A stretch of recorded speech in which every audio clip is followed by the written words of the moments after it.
All right, hello, welcome everybody. Thank you for joining us. I had to cut off that trailer short, and lucky that I did because I watched it before we started.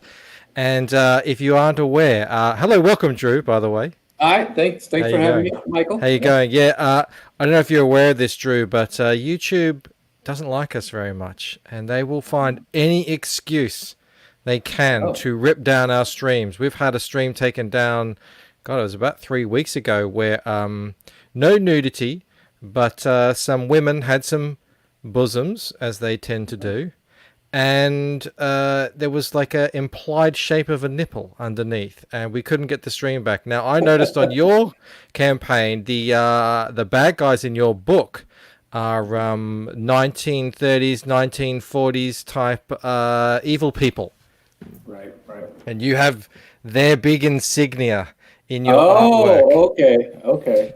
And I can just tell that that insignia, the algorithms, they will pick up on that, and they will say, Oh, we're not supporting any hate speech on our channel." They take down like History Channel stuff as well. oh Like gosh. Wow. if you were just a person who wanted to talk about the Nazis, the Nazis, Uh-huh. uh, yeah, they will. They'll take you down. They'll say, "No, we don't support hate speech." Wow, It's that's amazing. it's a I actually thought about that, and when I was designing it, I tried to stylize that symbol yeah. in a certain way so it wouldn't look like I cut and pasted it from something, that was like the real representation of it. So I actually thought about that, but I can't believe they're doing that to History Channel thing. That's crazy. Jeez. It's stupid. It's stupid. But I'm just trying to be extra cautious. I mean, Yeah. there's no guarantees that it'll get taken down, but if it did, I would know why. Uh, Welcome, Joe and Smiling Bandito. Hail, hail, and well met. I hear we Thank you got for someone joining us. new to COMICSGATE today. We do. Well, we're gonna meet him. We're gonna prod him. He's already got his hat. I said that was gonna Fantastic. come in the mail, but it looks like he didn't need to. Fantastic. He's already got his hat on. And look at Joe and I. We're both sporting graveyard shift hats today. Although mine is just a sticker. Completely Better than unplanned, I nothing. might add. Completely unplanned. And You didn't coordinate your wardrobes? everyone Not- knows that this show is completely unplanned. Come on. There's a show? There is a show. You're on it, Blue. Welcome. I wasn't planning on this. You didn't let's- coordinate your outfit? No. Mike missed the pun. Move along. Yes. Sorry. I was getting to the that part of the show, that important part of the show where we say hello to the chat. Zero Depressive is here. Have we seen Zero Depressive before? If we have. Hello, Zero Depressive. Welcome. Thank you for coming. Mo Big says, "Did Rob get a new alt account?" Yes, Zero Depressive did put in a few little jokes there. Thank you, Mo. Chaotic Neutral is here. Says, "Sup." Stefani Renee is here. Great to see you. Jim Cox. Vilnet is here with a quote. "Most of the dandelions had changed from suns into moons." Oh, Vladimir Nabokov. Thank you for just bringing up the sophistication of the channel there, Vilnet. Very nice of you to do. VAP says, "Hail." Yeah. I know. Lord Finatra is in the house. Great to see you here. Mitch is here as well. How you going? He says, "How chat." Todd's Truth is here. Great to see you as well. Ryan Cardinal. Rick Saylor's here. He says, "How Michael Bancroft." How right back at you, my friend. Who else? Johnny Rando's in the house. Great to see you, Johnny. There's Zero Depressive again saying, "Hi, guys." He seems so cheerful for his namesake. I know. It's an oxymoron. Here's Skip Edwards. He says, "Hail Mo Biggs and the man Stefani Renee." Absolutely. Hex Allen Comics is in the house. Great to see you. And I think that might be it. No, Felix Huss just joined us. He says, "How chat, how the panel." Thank you so much for joining us, Felix. nice. Alrighty. Yeah, like I said, this is now, Drew. I don't imagine you're new to comic books. Your comic book looks very sophisticated. The artwork. Oh, thank you- you. Thank you. Thanks. Are you just new to COMICSGATE, or what's going on there? Because I saw you well- sent out a tweet the other day that said, "I'm gonna, it's if we're gonna join a team here, I'm on Team CG," and that's great. Good choice, best choice. No, you don't have to shiv anyone in the prison yard. That is not required. You should have told me that earlier. Yeah. Well, I am new to comics in that I'm not new to publishing. I've done a bunch of children's books. You can tell my style's kind of Yes. friendly. Yep. It's not traditional comics, but I'm a huge comics fan. I have been since, I don't know, I was 12 or whatever. And I grew up in the 80s where we just didn't have, the pop culture sort of, any way to be injected into pop culture the way we have now, social media and the internet, of course. Mm-hmm. And so what you saw at, the convenience store, unless you live, when you're a kid, unless you lived close to a comic book store, you saw what they had on the rack, and that was pretty much it. And I saw a few comics that didn't look like my Saturday morning cartoons. And I loved Iron Man, the idea that he had deep emotional problems and he was an alcoholic. It was so different from the Super Friends that I was watching on TV. And I said, oh, wait a minute, this is for me. This is interesting. And the superheroes have problems. And so I was hooked on comics right away. I was big into Marvel, of course, as a kid. And that's right. Iron Man, another Marvel one. Yeah, Marvel, Iron Man, Captain America, Avengers. I kind of got into that. I tried to get into... He has taste. That's right, exactly. I tried to get into DC, and I did a little bit. And so, I skated back and forth. But I actually ended up going to work after going to college, working in the video game industry as an animator there. And so I did that for a while. And I actually worked with, and I know this is some of you might, I don't want you to get upset, but I worked with Doug TenNapel. Back in the day. Yeah. I know there's a big scandal. I heard there's a rift between Doug and there was Cecil was reading out Doug. There was an article where it was Doug, Ethan, and Mike S. Miller. They did an interview, and Cecil was doing Doug's voice. God, that makes me laugh. I can't get enough of that. Don't worry about it, Drew. We know he had coworkers, and they're gonna show up somewhere. So whatever. No, he's a nice children. guy. He's incredibly creative. We actually went to the same college, and if I didn't go at the same time as him, he graduated 4 years before me. But what he did is he called the art department at our school right after I graduated, and they said, we need artists down here, and it's because of him I got a job. I didn't even know him. But I went down and applied, and they hired me with the terrible portfolio that I had, because it was video games. And so I got in, and it was great. It was a great place to work and to learn animation and to really start. And we used to actually animate by hand on light tables and everything, like the old school guys. Imagine that'll really teach you to draw. If you're animating by hand. Oh yeah. And so we were animating, like Looney Tunes games, and I did a lot of sports games mostly. But that experience was great, and it was great for a young artist, where they let you just kind of go and make some mistakes and figure things out on your own. And really, that's really how the industry was back then. Of course, later in the later years, once we got into the 3D engines and PlayStation and the Xbox. What happened in the industry is you saw a lot of kids coming out of college who knew the programs, and some of them were talented artists, but they were really more dependent on the technology and what they could do as, someone who was really good at 3D, which is fine, which is what we needed, but you lose a lot in the games when... Having worked with some, younger people straight out of college, I find more and more often you get this statement where you say, "Can you do this for me?" And the answer back is, "Oh, well, they didn't teach us that." I get that a lot. I'm in graphic design, and I'm just like, okay, but can you do that? There's always like, they only do what school taught them, as if there's not this whole world that exists outside of school where you can learn things, you can develop your skills and make yourself, You will learn more skills outside of school than you will ever be able to learn inside I school. always go when I hear like they didn't teach me that. You can learn. There's other things you can do other than going to school. Yeah. Oh yeah. Yeah. We've seen that. That's for sure in the game industry. Yeah. So But, how did you? Yeah, go on. Oh no, I was going to say to answer your question, I didn't do any story art for print until I started freelancing.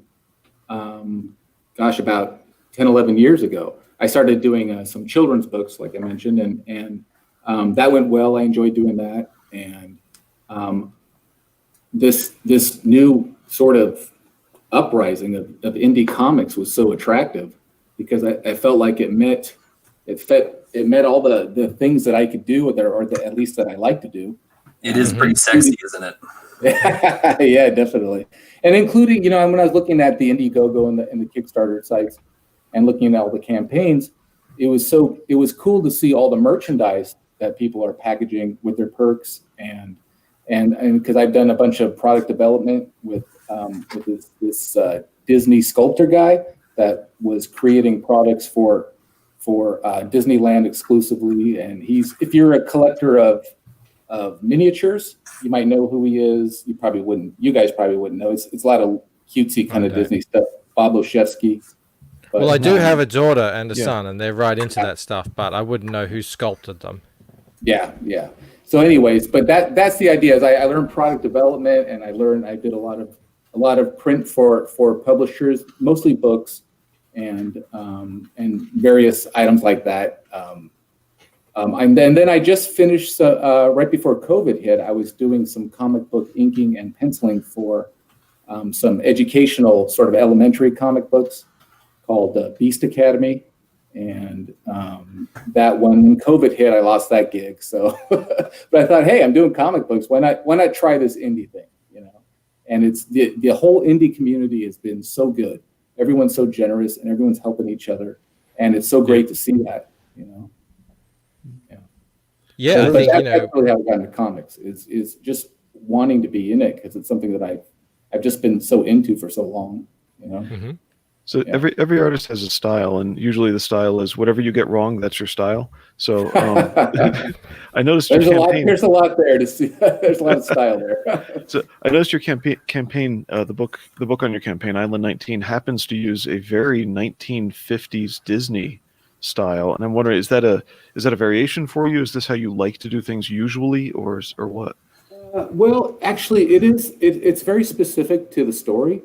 The story, I'm hoping to kind of evoke a feeling of that animated style, mid-century style. I tried to use a lot of the colors from a lot of Mary Blair's concept art. I thought that was important to the story. I think that hopefully it'll evoke, kind of what I want you to think about as you're reading it. And it'll take you to some places. There'll be some head fakes, obviously, but that's the idea. That's the vibe. Yeah, you're right, definitely. So that is what I was going for. And that was a big debate in my own head. Do I do the black outlines? Do I do the traditional comics look? Because I know what comic book fans like, because I know what I like. I probably wouldn't pick up a real super cartoony book myself. But then again, I love Darwin Cook stuff, which looks a little more stylized. And I was a big fan of the old Batman show. I've got this old guy. I've had this for, 20 years. The art of the Batman from the Bruce Timm series. Nice. Hugely influential for me. I like that stylized look. It's just didn't he teach himself how to draw by drawing Batman? Wasn't that? He probably did. He probably did. I've read a lot of interviews with him, and he likes to draw those ladies. He's really good at that. And but he's just got he has such a clean style, but if you look at some of the comic work he's done, it's so dynamic in the storytelling there too. And so that's what I was trying to. That's the kind of guy I look at. I mean, then there's the obvious favorites like the like Alex Ross. I mean, who doesn't know Alex Ross and those classics? But that was my big debate. Do I go with the outlines and do I try to make it look more traditional?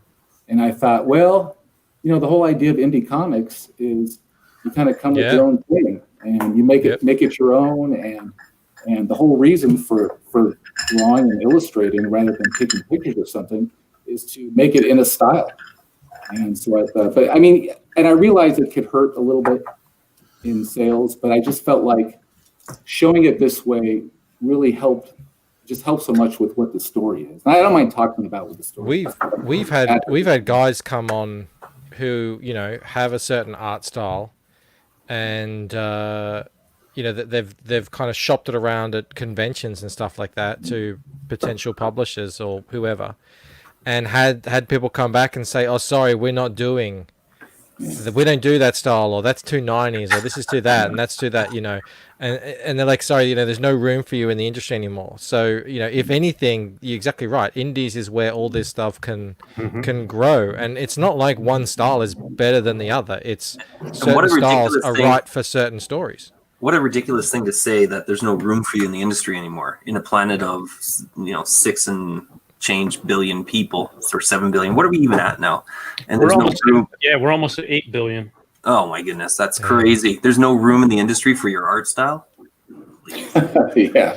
Hopefully there's a small sliver of an audience out there for me somewhere. Is the way I'm hoping for it. So, well, Stan Lee said, you know, he wasn't out there trying to get everyone's, you know, trying to get everybody to buy his books. He just wrote what he thought was interesting, and he wasn't that original. So he figured that there was other people out there that liked the same things he liked. Before we go on anywhere, I just have to highlight Mo Big's comments here. The previous 18 islands did not prepare you for Island 19.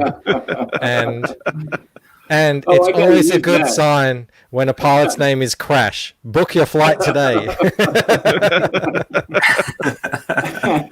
I actually had an opening page of all of his crashes. He talks about having 13 or 12 crashes, and then he has his 13. And I actually had a page kind of showing each one of them in sort of a humorous way, but it got too cartoony, and I just thought it would chase even more people off. So, well, one thing I love that. That's the first 18 island. I'm going to use that. I'm going to steal that. One of the things about the old Disney style, it's not just your characters, but even the background here, like the way you've designed the reflection in the water using these rectangles, very late 50s, early 60s, I think. You know, so that's really cool. And then this actually takes me back to the LPs that my family used to have of various Disney things, where even if it was a film, this style of art was used for the cover of the LP. You know, like Mary Poppins was a film, but still. And then I could see here you've got, say, it's the shapes you use. Like, look at this forearm here. You've got the shape, and then the highlight, and then the one dark outline just on one side. Some of these shadows have texture in them under the wings and the middle gray there. But then these just look like large, you know, pen marks, even though I know they're not. But this is actually really well done for looking like a different era. Yeah. So thanks. Yeah, just skilled, man. This has skill.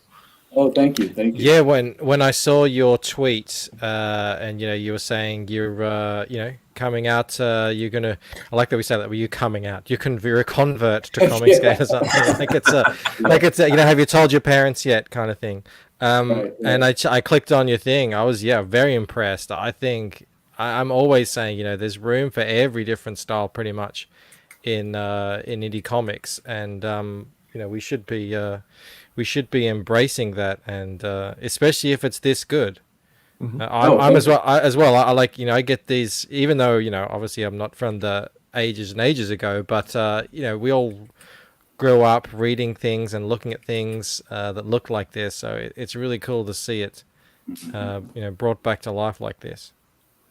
Oh, good. Thanks. I'm glad. That's the idea of injecting a style that helps tell the story, I think, is, and like you say, adding texture. You're talking about the texture. I use a lot of the, you know, obviously the pens in a lot of chalk. A lot of the chalk tool works really well, and some other of the which pens are those? The ones you got from before you order it on the cloud. Who was that putting those? Oh yes. Yeah.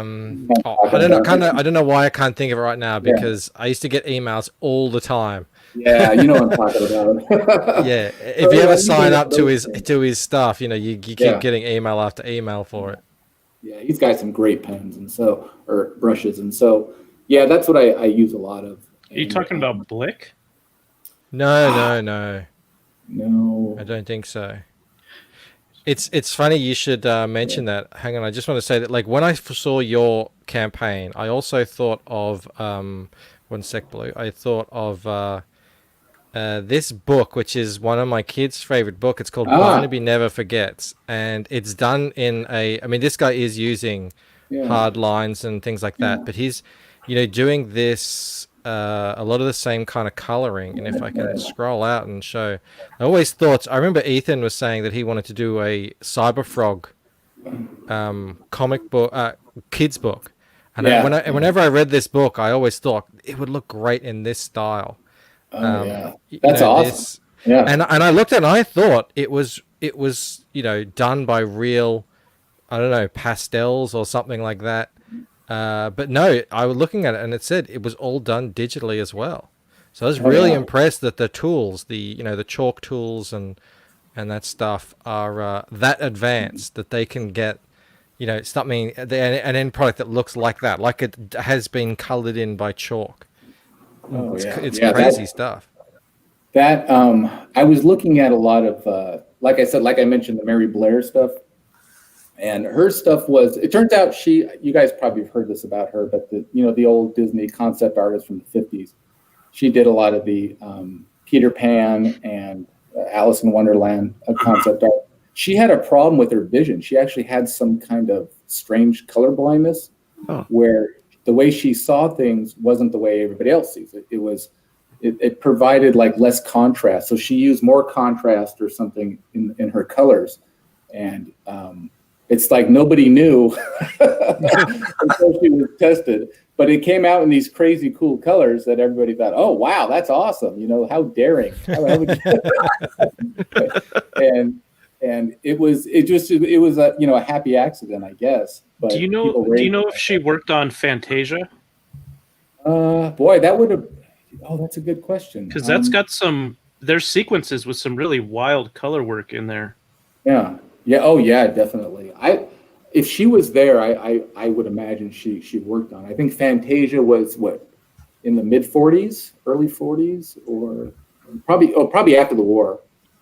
I think it was early to mid 50s, unless I'm mistaken. Okay. Well, then she probably would have worked on that. That's when she was there, right? In her real. I'll have to look into that. Yeah, I mean, some of your pages here, first of all, I really like what I'm seeing. Let's get that out of the way first. And I'm definitely going to be backing this book. This is the first time I'm looking at your campaign. Oh, but Yeah, I really like how different pages I'm getting different flashbacks, I guess you could say, to great animated films. Like there was a previous page where there was a lot of lush vegetation in the background, and I was seeing one of the scenes from Peter Pan. okay. Yeah, like in here, I'm seeing kind of What about The Incredibles too? I was also thinking The Incredibles. Yeah, it was weird. I was looking at this page when you had it up earlier, and I thought, oh, that's like the lagoon from Peter Pan crossed with the volcano base from The Incredibles. Mm-hmm. And so I'm seeing other stuff too. I'm not going to bore everybody with all the influences I was thinking of, but I just really think it's cool that you can take a story and you decide on your own, okay, this is the style that best serves the story, so this is what I'm going to go with, and I just hope people like it. And then, people who had no idea that this was around come in and see it, and they're like, oh yeah, that reminds me of The Incredibles, or it reminds me of Peter Pan, or it reminds me of the Fleischer Superman cartoons with their painted backgrounds. And I think you've really got something cool here, Drew. Oh, thanks. Yeah, it's that trying to show part of the story that is supposed to evoke a particular feeling or memory, and from the animated world is definitely intentional. And I hope that when it becomes And there won't be any problems with copyrights. It's obviously going to suggest maybe this could be like Neverland, and then maybe Neverland is not what we all think of it as a fantasy, but instead maybe it's perhaps a real place wrapped up in an enigma, thing. Yeah. Yeah. And the idea is this. Well, I think as far as writing goes, I really love it when you have a fictional story that's based around something that's real, like say Raiders of the Lost Ark or something. Yep. It's probably one of the most influential ones, because after you're done watching it, you kind of want to learn more about that thing. Like I remember when I was a kid, when I came out, I was asking my mom, like, "What is that a real thing? The Ark, is that something?" Because I didn't go to church, or I didn't know what it was. And she says, yeah, it's a real thing. And so it made me want to go look it up in back in those days in the encyclopedia. Yep, I remember those. Get the old book out. Yeah, exactly. And so that More reliable than it Wikipedia. makes you want to learn something, and then it's something that's really that people really believe in too. Yeah. And so it to this day, and so there's a certain power to that object, and so that's what I tried to do here. And you'll see some of those things, as this island is sort of a depository for items like that throughout history. Mm-hmm. So, Hey, Blue, do you see that? I saw it. Thank you. It's Blue doing it. I thought it wouldn't work on my computer, but apparently it's program specific, so it works in this program. Yay. There you go. Nice scrolling. Sorry we interrupted you, Drew. No, Sorry. that's all right. But no, what I was saying is that it's yeah. So in the storytelling, like you remember the second Raiders movie or Indiana Jones movie, where The Temple of Doom. chasing, just those three rocks. It wasn't quite as, I don't know. It just like the stakes didn't seem quite as high to me. It was a good movie, but it wasn't. I didn't really care that much about what they were chasing. That is so true. That is, I've never thought about it like that. But that is so true. And then they go back in the third one, and they link it up with the Holy Grail. I never thought about that, but that is so true. And I do the same thing in my book as well. Most of the history and everything is real, either history or mythology or something like that. Because as well, I just as a reader, I love that stuff. I get so into it. That's a great point about Indiana Jones. Yeah, I like the themes in the third one a lot to do with effort versus wisdom. Work smarter, not harder, was just, and wisdom with age. That just comes through the whole film. But I don't remember themes in the second film.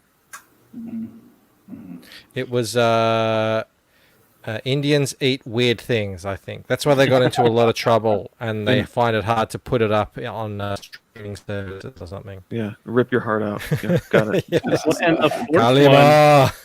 And the fourth one, a lot of people don't even remember because there just wasn't really anything to hang on to.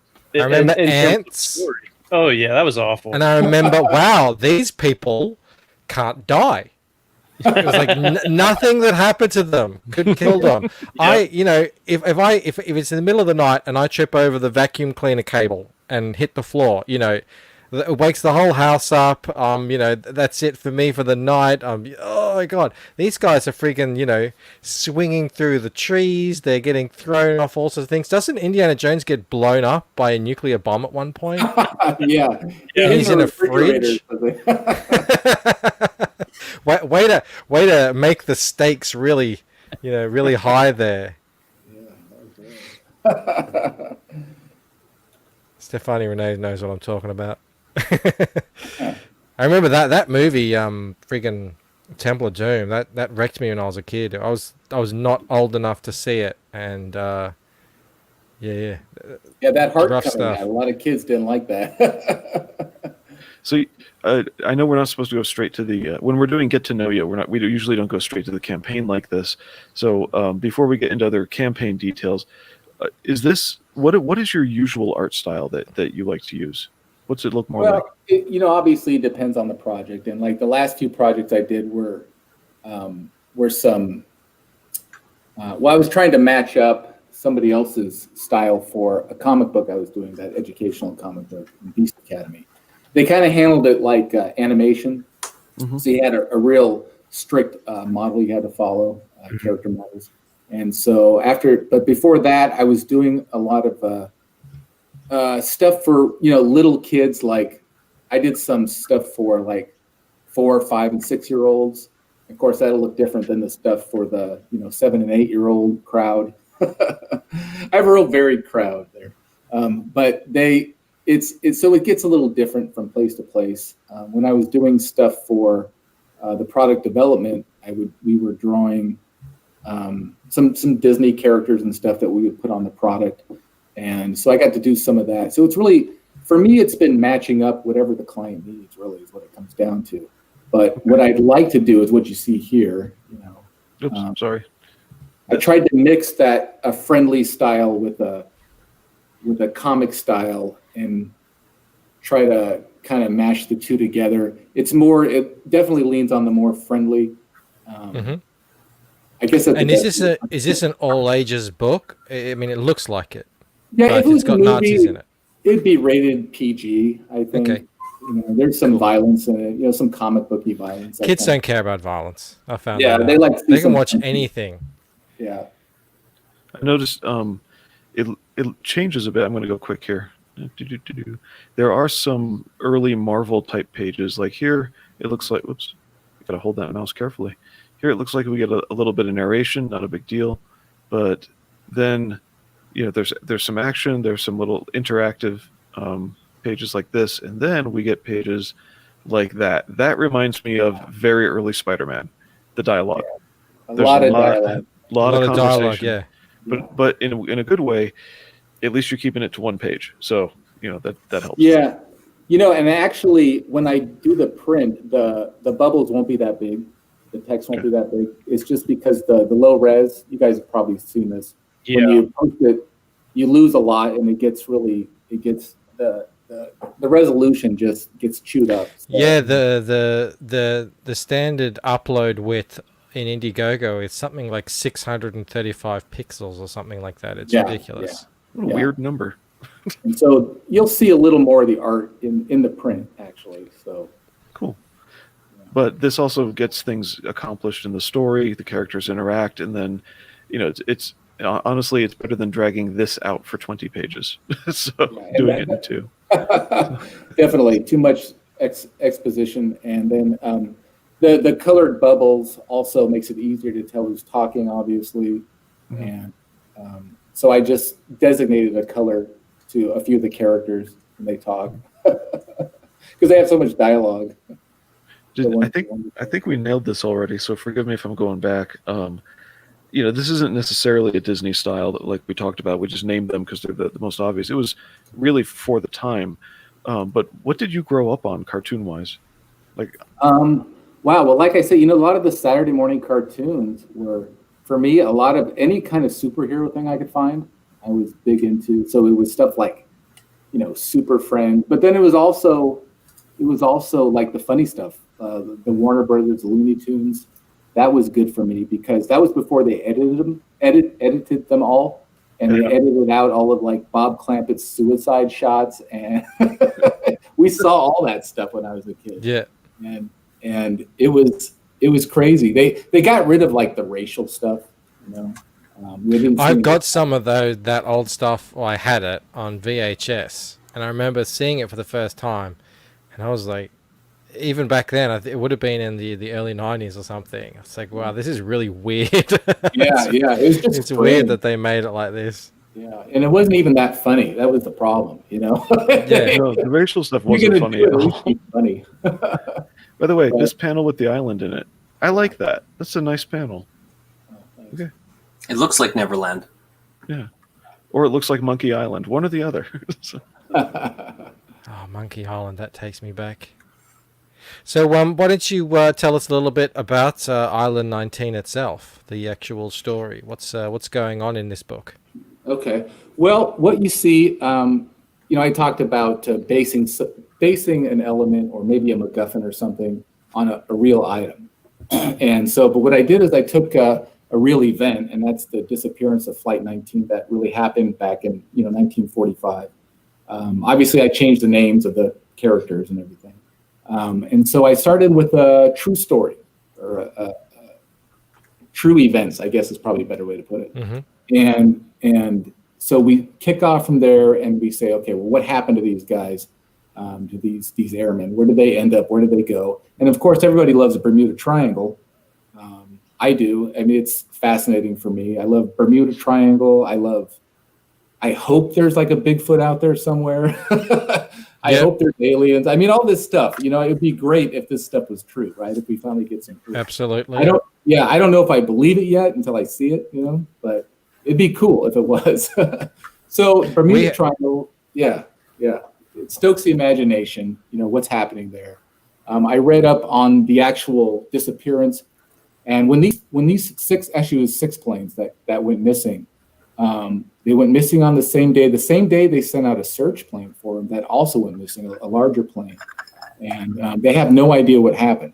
I saw some transcripts from the communications between the actual crew and Fort Lauderdale, and the Captain Charles Taylor, or Commander Charles Taylor, thought he was further south of Florida. So he thought all he had to do was fly north and he would see the landmass of Florida. Well, it turns out they believe he was actually hundreds of miles out to the east, out in the open ocean. So he just kept flying along the coastline, but too far away to see it. And so the whole thing, ironically, it was a mission, a training mission for navigation. And so sadly, those guys just went down. Tragic irony. Yeah. But they did lose all their compasses, and they lost their instruments. And they ended up probably, they think, going down somewhere near North Florida where it meets Georgia, but out at sea. You might know this. I can remember hearing, I don't know if this is real or anything, but that they've discovered some kind of thing that would explain why the Bermuda Triangle messes with that sort of stuff. Have you heard anything about that? I remember hearing it recently. I was looking into something, and they were talking about how the magnetic the poles, like the North and South Pole, and obviously we have a compass that points to the North Pole. And what happens is there's a chance there could actually be a change the poles flip. Right. Yeah. And they think that there are areas on the planet where that magnetism is being affected. It could be sunspots. It could be some kind of effect on the atmosphere, and that maybe there are some weak spots. I've heard that, and that maybe you would lose use of your compass, or maybe other things, if you have something electrical that is dependent on being powered by something. And the idea, I think, is these weak spots are at various places around the globe, and they were saying that the Bermuda Triangle would be one of those spots. And there's a few other spots that are the same size as the Bermuda Triangle. I don't know where they are, but they're out there. Maybe Australia. that magnetic. The American government has been pretty liberal with admitting that there's a lot of UFO sightings and stuff out there now. I think it's clearly an alien base sitting under there. That's the only conclusion. Short of that, what would make sense with there's another phenomenon, but it's not magnetic. To tie the two phenomena together, that magnetic weak spot may go with some magma movement, that type of thing in the Earth's crust. And what the other phenomenon is what do they call it? Gas bubbles coming up that cause turbulence, and the turbulence. Well, one, they've already shown that can sink boats. That's the easy one. But that turbulence. That is nuts. A boat just, the bubbles in the water and the buoyancy drops, boom, they just sink. That's crazy. If there's a geologic event there, that's the word I wanted. Geologic. Anyway, if there's a geologic event there that somehow allows for messing with the magnetic fields and causes gas bubbles to come up like that and break the surface tension, I wonder if whatever gas that is, or if there's some sort of rush from under the surface of the water that would disrupt the air above it as well, and that could bring planes down. Probably an alien base. Not aliens. Exactly. Lots of aliens. I see. Our good friend Joe is saying that Thai food gives him gas bubbles. Yes, I'm familiar with that. Familiar with that phenomena. And Foster's.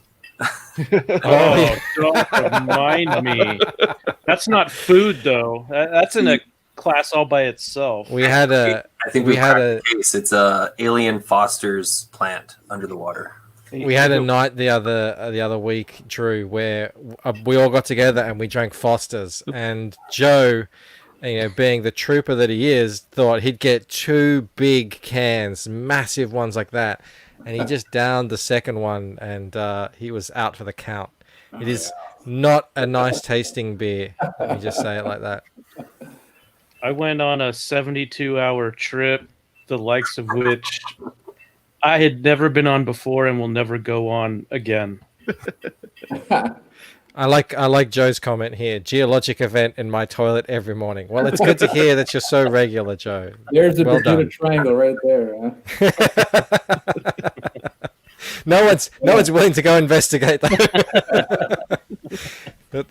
No life is worth that much, Oh yeah. So, anyways, the triangle is fun. People like it, and it's mysterious, right? We don't know what's going on there. Maybe we do. Maybe there's aliens, but I figured in my little world it was going to be a little doorway to get to this hidden little either pocket universe or alternate dimension or something, and that would be where this island is kept. And so things and people end up there, and you never really know who you're going to run into, and there's more people you're going to run into that may be familiar as well. But it kind of keeps these people alive also sometimes for maybe a very long time. And as we saw in the preview, the captain here, he gets rejuvenated as well. And then we try to see what happens along the lines as, okay, is this Neverland? And who are all these characters? If it's Neverland, are these characters familiar? Do we know who they are? And how do they go about collecting these things that wash up on their shores?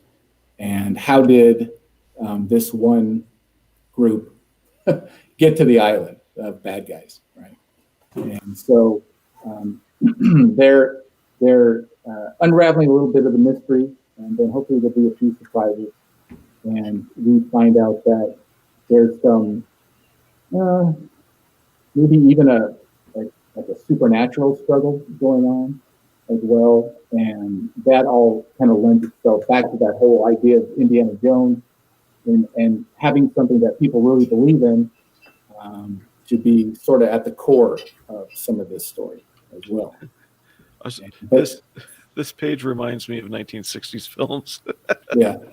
Yeah, I was just looking at this. This here reminds me a bit of the Lost Boys, in the Peter Pan Golden Book or something like that.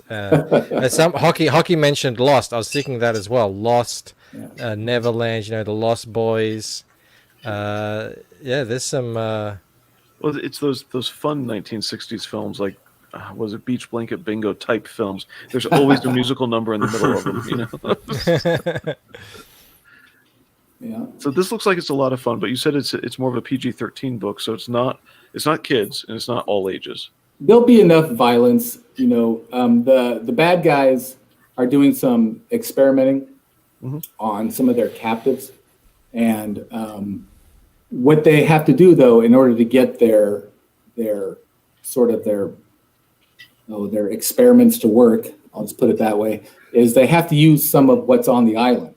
And so they're actually searching for this pond that made the captain, that made Crash young again. So is that the fountain of youth? What is that?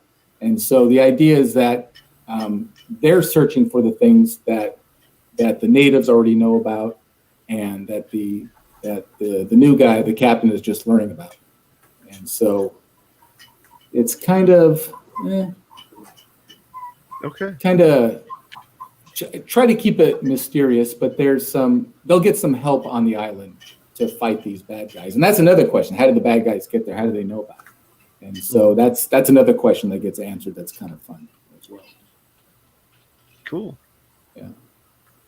You're actually going to answer your mysteries by the end of the book, right? Oh yeah. I may answer some tonight too. Because How don't long just- is? They don't just end up in some Unitarian church and they're all dead. That's not the. Yeah, don't not do like an Lost. actual Lost on us. Yeah, Yeah. like Yeah. we want the first couple of seasons of Lost, not the last couple of seasons of Lost. I think I watched the first and last episode of that, and I got the whole thing. Yeah. Yeah. Who's this? I don't care. I remember there was an episode where Hurley spent the entire episode was just him driving around in a combi van playing golf, and I was like, "What is happening here? Why are you doing this to me? Why do you have to have filler episodes?" Everyone in the chat, if you had any reservations about this style or whatever and how it will be perceived and received, everyone in the chat is really digging the look that you're going with here, and even some people saying that they really dig the the thing that you're going for here with the story, mysterious history, all that kind of thing. How many pages is the book?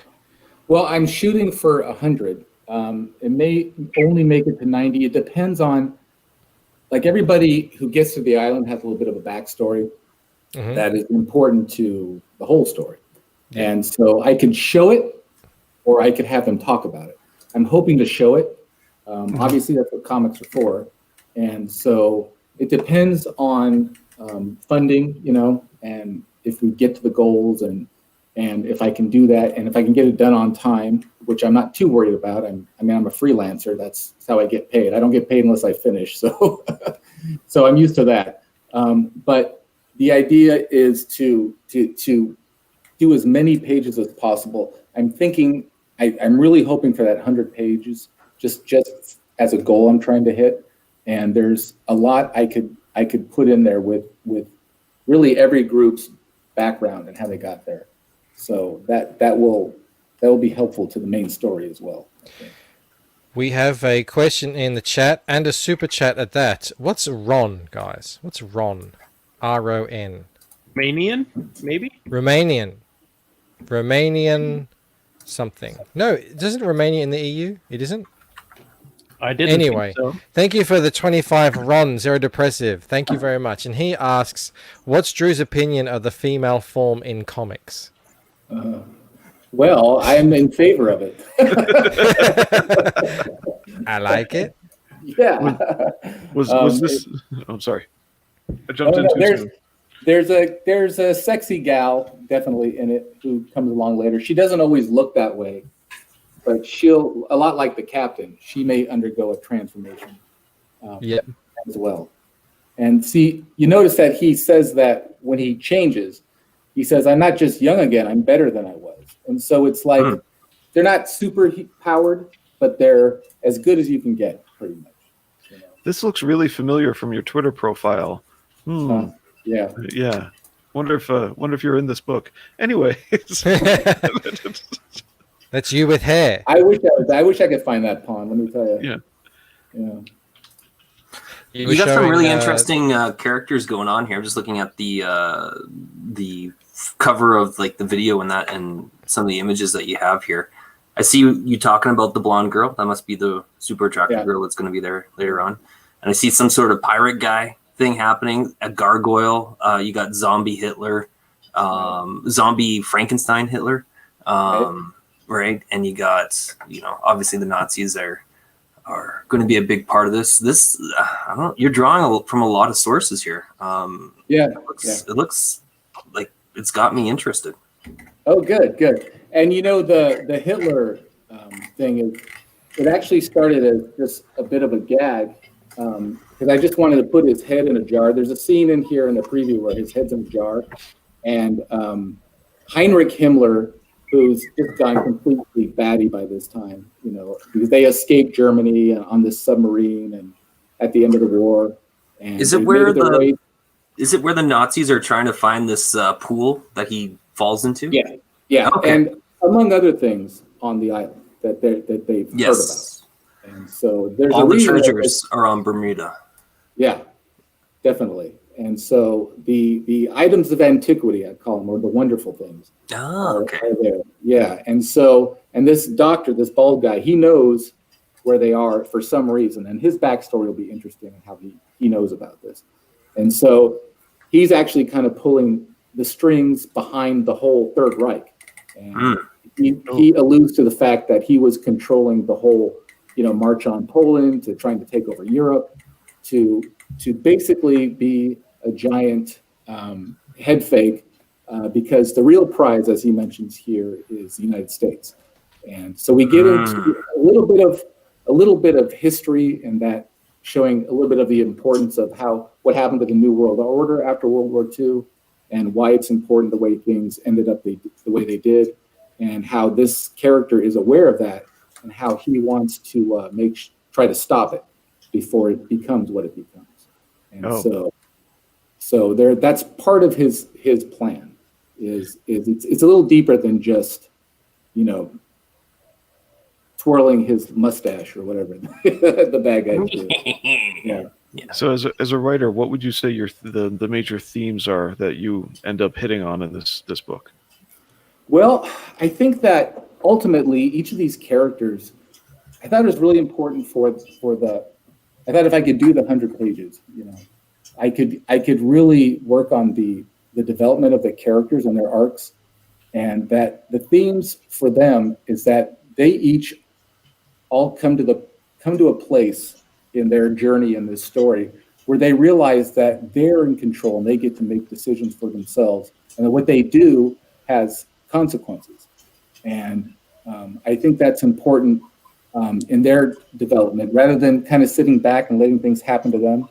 We see also the other side of that coin, where somebody chooses something the other way, choosing to do something that is choosing to embrace a darker side.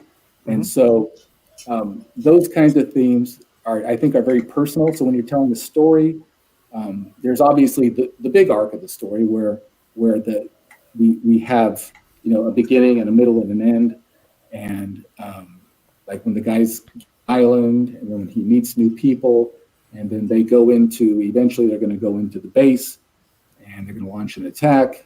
And so there's the big things that are happening, the big moving pieces that affect the individuals. And I think hopefully as a writer, there'll also be some characters here that you'll see kind of grow in different ways, and where you don't really realize that the story was more about that unexpected character than you would imagine would happen when the story begins. You guys obviously know Lord of the Rings, right? Yeah. At the Vaguely end, familiar. yeah, you've heard of that one, right? The end, when Frodo is talking to Sam, and he says, Sam says, this whole thing, he says, it was about you getting me here. Basically, I'm paraphrasing. I don't remember the exact. And Sam, you kind of realize how important Sam really was, even though he wasn't carrying the ring, and he wasn't doing the things that Frodo was doing. He was able to really get there because he went in uncorrupted, right? And so you kind of think of him as kind of just a friend or a side character all along, but you realize that maybe the story was more even about Sam and what he did. And so there are elements like that I like to use in what's motivating a character, what's pushing them along. So I try to write in a way where you're just interested in the characters, regardless of what the bigger story is. It's funny. I used to bug my friends. Why are you all up about Frodo? I like Sam, and my friends weren't like that, but I always favored Sam. And then I realized, because my first exposure, I tried to read him as a kid, couldn't. But so my first actually really getting the story was the films. And then I finally sat down and read it, which I enjoyed. It was Pippin annoyed the hell out of me, and then Pippin had so much growth that it was awesome. That kind of. But he's a side character. Doesn't matter. It's a great story. Yeah. So. Yeah. Definitely. And then when all of a sudden you find out maybe this story isn't what I thought it was, maybe it's not even about who I thought it was about. I think that's kind of a fun surprise that could be sprung in the storytelling. So, but yeah, I agree. We've got about 5 minutes left. Did you want to quickly run through the perks that you've got here? Oh yeah, sure. On Island 10 there, it's just the the PDF. I realized when I was looking at the shipping costs, oh boy, I felt bad for 100 anybody pages. who wasn't local in the U.S. And so definitely wanted to make a PDF. I was going to wait for that until after I did some prints, but then I thought, nah, if you're in another part of the world, you're not going to pay $300 for a $25 book to be shipped. So I've got the PDF, and then in the next one, that's Island 25. It's just the book, and it's good to go. $25 I thought was a pretty good deal. Very good deal. Yeah, I'm new at this. Insanely good deal. Oh, thanks. I just wanted to kind of earn my props here, and Yep. Understood. and say, That's a good way to do it. Yeah. So here you go. Here's the book, and I really want to get it just in front of as many readers as possible. Really, that's kind of your dream. Absolutely. And then I think it gets into see, this one is signed, and then some of the stretch goal items. I did the book signed, and then the stretch goal items includes the thing that I want more than anything myself is that little patch.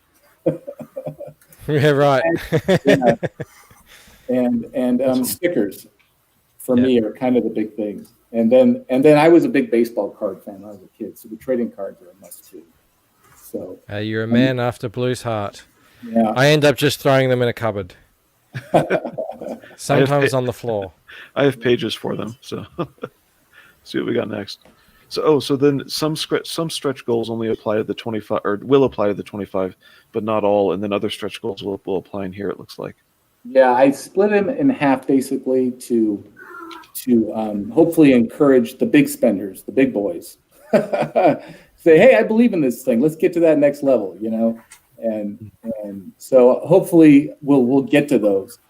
And but who knows? I may even be able to, depending on who my suppliers are. And I've been looking up, obviously, a lot of these suppliers, and some of them have really great deals, especially for first times, and some of them are a little more expensive than I thought. But if I have the money from the campaign, I'm going to get as many of these perks as I can get. And so if it's, it's a few dollars, it's not that much more to get the full collection of cards, say, than the half set, And so once you start making orders, then they'll work with you too. A lot of these places. Cool. So that's good to see. When did we? Next, you got this. Sorry, Michael. Oh, no, go on. Oh, so next you got.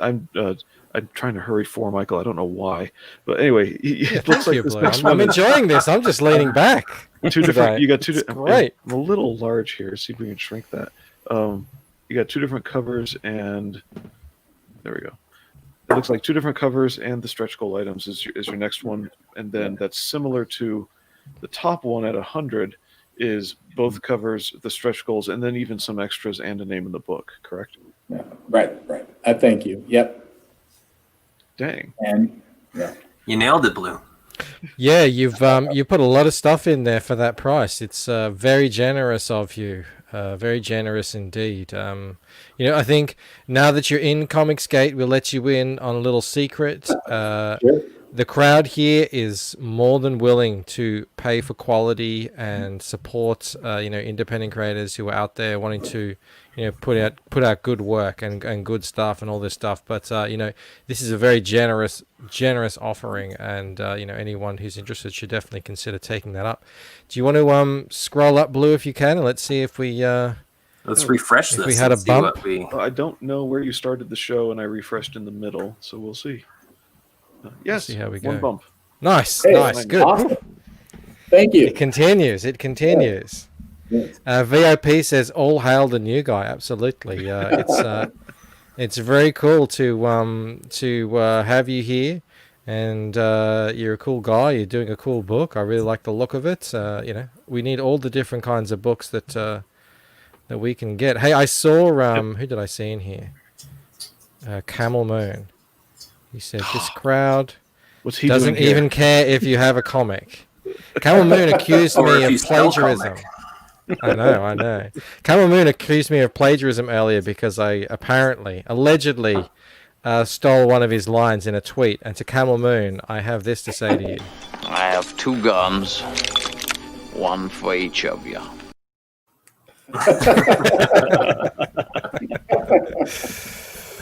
All right, It is Drew, always thank good you. to see. It's always good to see new talent coming in and people who are creating something different than what's already out there. You know, we do have lots of GI Joe books, and we have some superhero stuff coming out, and we have some darker stuff coming out. But it's good to see new ideas and fresh takes coming. So, welcome to COMICSGATE. Well, thank you. Absolutely, I'm happy to be absolutely. able to let me in. Well, it's not our choice. You, if you're COMICSGATE, you're COMICSGATE. And Yep. you know, all we can do is just, you know, if you're a cool guy, we can always hang out, and it's up to the chat. The chat is COMICSGATE. It's the fans, and you know, they'll be the ones who decide whether or not they're going to support you. So to that end, don't be a stranger. You know, meet as many people as you can. You know, pretty much everyone, 99% of us are all pretty cool, and you know, it's a good time here. We have fun every day doing this. So thanks for joining us, Drew. Yeah. Awesome. Thanks so much for having me, you guys. Thank you. We Nice got meeting all you Drew- guys. We've got Drew's Twitter in the chat for anyone who wants to follow him. Oh, there you go. Cool. Awesome. And fellas, Joe, Blue, Bandito, I saw Poland was in the chat as well, just not on the panel. Thank you for joining me as well. And to the sexiest chat in CG. Thank you so much for joining us today. You've been a blast, as always. And we will see you again tomorrow with a new guest, hopefully. I think. Hang on, let me check my calendar. One sec. Can I say this? Oh, no. Oh, yes. No. I'll have to think about that. Someone call tomorrow. I'm sure of it. All right, guys. We'll see you tomorrow.